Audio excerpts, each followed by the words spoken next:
জীবনের উপান্তে দহন দানে নিজেকে শুধরে নিতে হবে।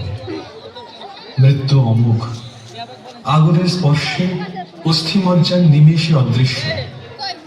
সে তখন দেবালয়ের প্রদীপের মতো অনুক্ষণ জ্বলবে। থাকবে না দেহ, থাকবে না ধন সম্পত্তির বড়াই, থাকবে কেবল সুকর্ম দুষ্কর্মের স্মৃতি। তাই পার্থিব সঞ্চয় নিয়ে বড়াই না করাই শ্রেয়। চিরবিদায় সমাসন্ন হলে তবেই বুঝব জিতলাম না হারলাম। লাভালাভের দম্ভ রিপুর প্রকাশ মাত্র। তাকে প্রশমিত করে রাখতে আকাশের পানে তাকানো যাক। নব নব তারাকে দেখে নেওয়া, চিনে নেওয়ার সূত্রে অভিজ্ঞতার ভাণ্ডারটিও পরিপূর্ণ হোক। সেই অভিজ্ঞতায় অগ্নিশোধন ভারতীয় দর্শনের মূল কথা কত সহজেই বলে দিয়েছেন আমাদের কবি।